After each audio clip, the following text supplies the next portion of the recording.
Hello and welcome to another exciting episode of Can It Take a K26, the show where we take a variety of blasters and see if they can be upgraded using a K26 spring. And if not, what can they be upgraded with?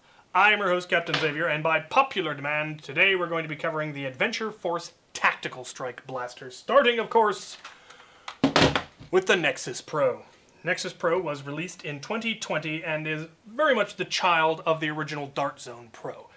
Difference being it doesn't have the easy teardown feature, it is slightly less powerful, is considerably cheaper, and is available at Walmart, which is amazing for a blaster that hits 150 FPS and can take full and short length darts. It's really very exciting that this kind of stuff is starting to exist in the world, and I'm really looking forward to where that goes. It's going to be interesting. To start off, I'm not actually going to do a firing demonstration or any of that because this is going to be a really short episode, I suspect. One of the very cool features about the Nexus Pro is how easy it is to get to the main spring. Take the stock off, take one screw off, twist this cap, out comes your main spring. That is what powers this blaster. So, can it take a K26? No, not even a little. It will not even fit in the tube, nor do I think it would function if you were to Dremel it out to make it fit. I think that would, one, weaken the superstructure enough to be a problem.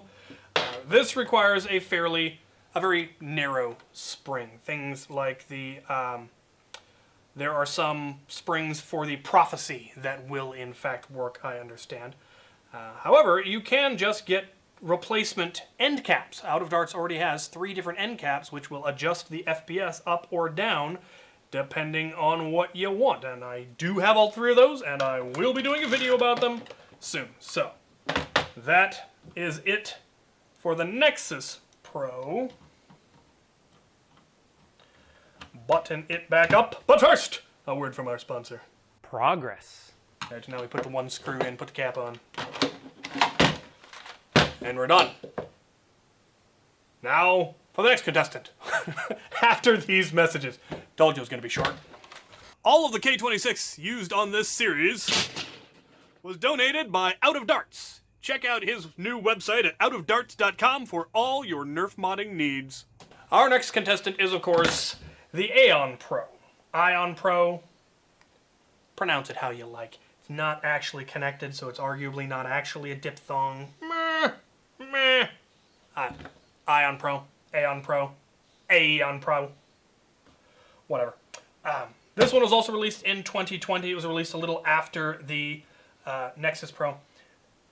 And but it's very similar. In fact, if you put them side by side, it looks like all they've done is taken the stock off and shortened the barrel. However, there does have to be some significant internal differences because it doesn't have the buffer tube that spring goes in. It also does not have a quick release spring system, which is a tragedy. It would be cool if it did. But that means that the internals are significantly different. So who knows what's going on in here? I have not got a clue. So I am going to pop this thing open and take a look.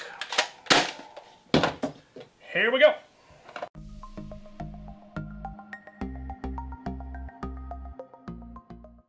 Okay. We are in. And from the looks of it, it is very similar to, say, a Retaliator. At first glance, the catch back here, which means it's got a plunger that doesn't have a particularly long plunger rod. Okay. Oh, see now,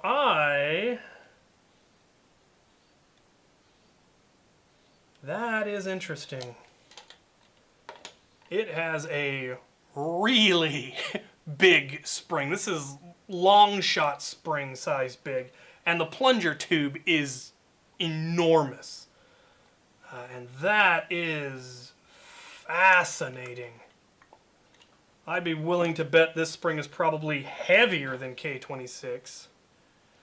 But the other issue is that it is a much lower frequency.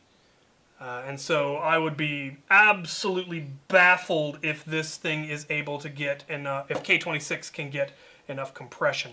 But that is not how this show works. So I'm going to do it, because K26 will definitely fit. I'm going to give it a go. I want to see what happens. The stock performance, most of you are probably familiar. It hits about 150 FPS stock. Let's cut some K26. Now, there is some pre-compression, which does give us some wiggle room. It also has flattened ends on both ones, so that gives us some wiggle room. Really, the question is whether it's going to be... It might not be quite... Oh, it's real similar. It is really similar. Okay. I'm going to grab a section that's already cut and doesn't have squared ends. And I'm going to start with the same length as the stock spring.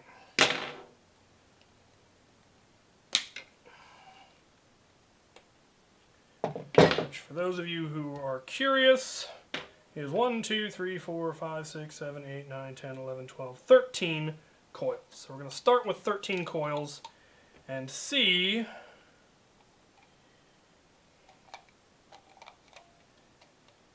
if we can get enough compression. There isn't any kind of a guide on the back side, so I'm hoping the plunger can still get through there without getting caught on anything. Let's get this reinstalled. Simple enough to get in and out, that's nice. It's not quite as simple as the Nexus, but still a lot simpler than most. Okay. We got K26 in there. We're going to button it up and give it a go after another word from our sponsor. Ridge.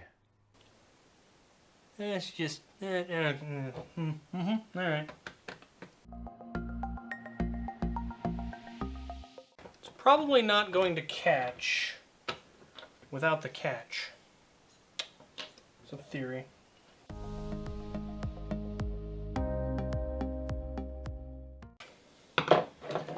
Alright, well, we got K26 in it. The question is, will we get enough compression for it to catch? Yes! I'm genuinely surprised. Oh,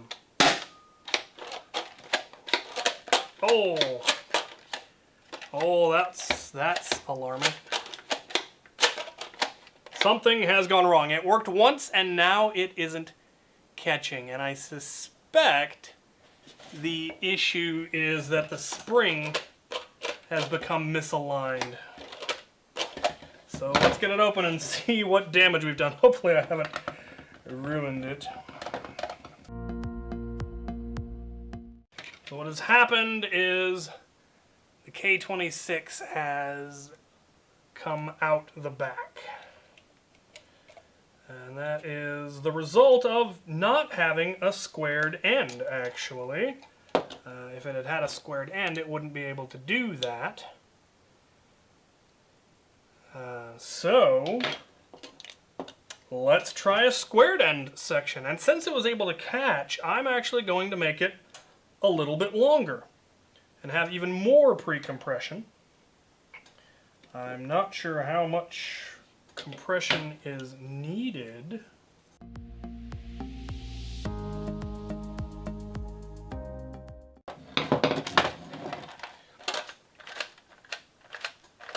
Nope, not getting enough compression. So adding essentially 3 more coils was too much.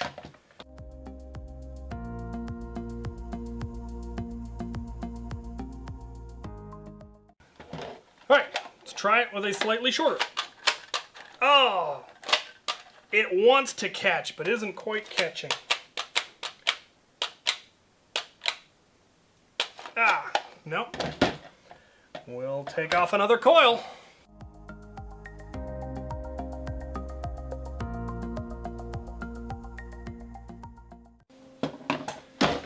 It is now catching. Not happy about it, but it's catching. I suspect, while it will work, ultimately, that K26 is going to be a little too small and it's going to get offset, and that's going to lead to issues. But let's see how much of a difference it has made in power. I have now crammed a whole bunch of darts in the barrel.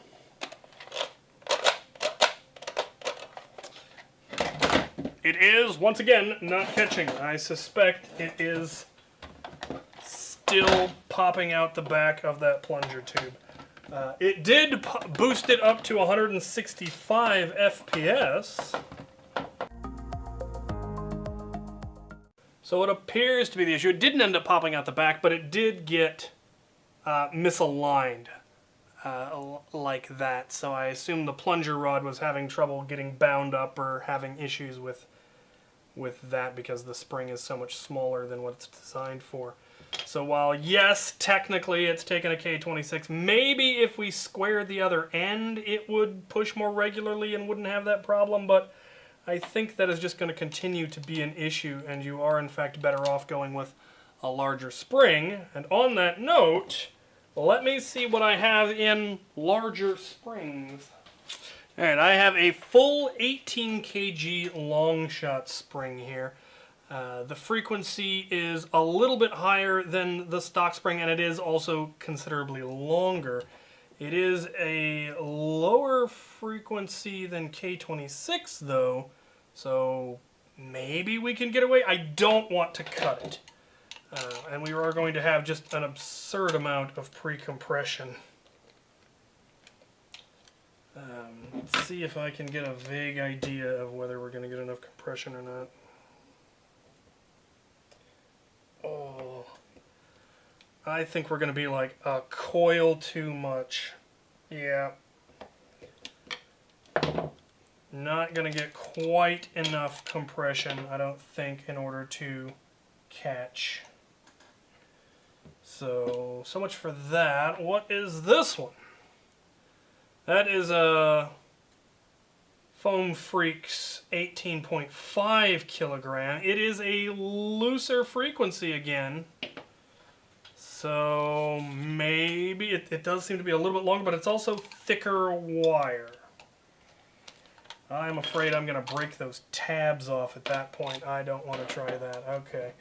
So gonna need something lighter than either of those, and I don't think I think the only one I have is I've got a 14K in my long shot, and I don't feel like taking apart my long shot for this. So I'm gonna call it there and put the stock spring back in because I don't want to break this, and I do want it stock because I am obviously going to do a bunch of videos on these. I will do a full disassembly guide like I did on Monday for the Monday mod tips. I will of course be doing a critical review on this because it deserves one, and for that I need it to be functional, or I'd have to go buy another one, and that would just be the worst.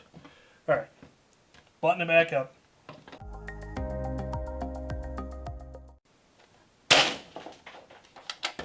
Well, it cleared the barrel. Alright, so that was technically a yes. It fit. I got it to catch and fire precisely once, and then it kept getting misaligned. So if somebody were to design a replacement plunger tube cap, end cap, that had a little bit of a ring or a lip to keep the spring properly aligned, to keep it from getting out of alignment, it would work. And it gives a little bit of a boost, not a whole lot. It was about 15 FPS more than the stock spring. But a better option are going to be larger springs, things like long shot springs, something that has a lot more give side to side and isn't likely to impede the hole for the plunger rod.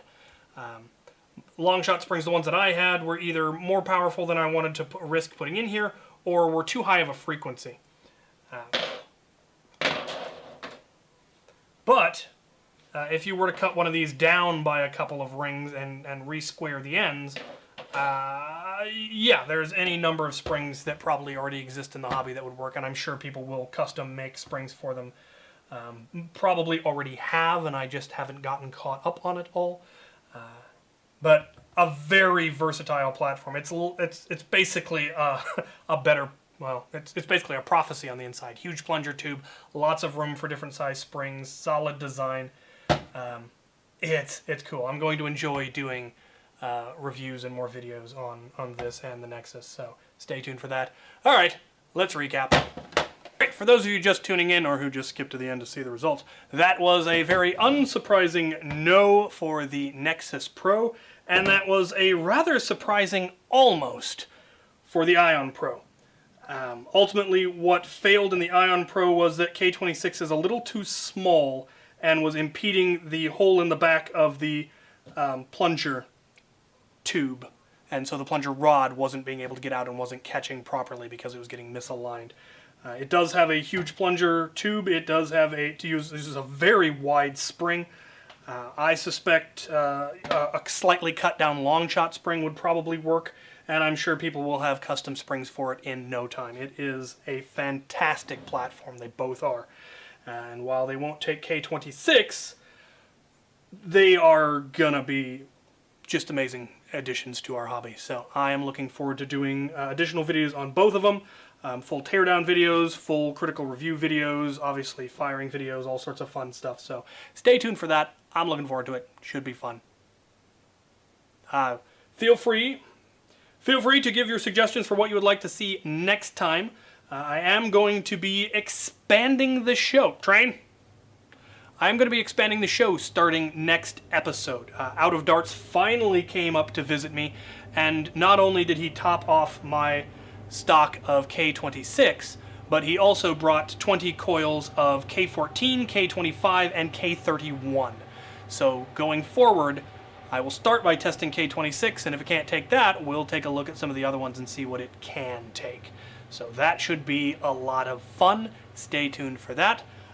But let me know what blasters I haven't done yet that you would like to see. Obviously, there are some blasters that I may revisit now that I have K14 and K25 and K31 to test. So I may end up revisiting blasters that have already been done. If there are ones that you absolutely have to see me test, go ahead and leave a comment.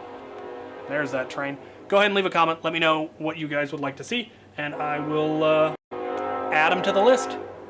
As always, thank you for watching.